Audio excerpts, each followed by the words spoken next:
स्वातंत्र्य सेनानी आणि आदिवासी नेते भगवान बिरसा मुंडा यांची आजपासून 150व्या जयंतीचा शताब्दी समारोह। देदियापाडा इथं गौरव दिवस कार्यक्रमासाठी पंतप्रधानांची उपस्थिती।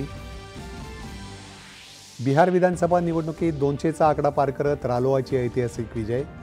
भाजपा सर्वात मोठा पक्ष, खालोखाल जेडीयूलाही उत्तम यश। बिहारमध्ये सामाजिक न्याय आणि सुशासनाचा विजय, खोट्याचा कायम पराभव होतो आणि जनतेचा विश्वासच जिंकतो, हे या निकालांनी पुन्हा सिद्ध केलं। पंतप्रधान। ज्येष्ठ शिल्पकार राम सुतार यांचा मुख्यमंत्री आणि उपमुख्यमंत्र्यांच्या हस्ते दिल्लीत महाराष्ट्र भूषण पुरस्कारानं सन्मान।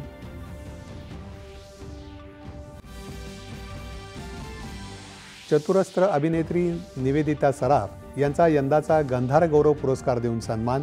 स्वरा जोशी हिलाही गंधार बाल पुरस्कार प्रदान। आभाळमाया या कविता संग्रहासाठी ज्येष्ठ बाल साहित्यकार आणि कवी डॉक्टर सुरेश सावंत यंदाच्या साहित्य अकादमीच्या बाल साहित्य पुरस्काराने सन्मानित। श्रीनगरमधल्या नौगाव पोलीस स्टेशनमध्ये काल रात्री झालेल्या स्फोटात 9 जण ठार तर किमान 20हून अधिक जखमी।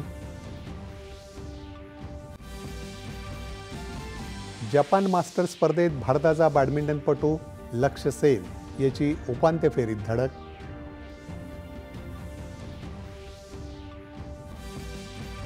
आणि कोलकाता इथं सुरू झालेल्या पहिल्या कसोटी क्रिकेट सामन्यात दक्षिण आफ्रिकेचा संघ पहिल्या डावात 159 धावांवर गारद। प्रत्युत्तरात भारताच्या 2 बाद 79 धावा।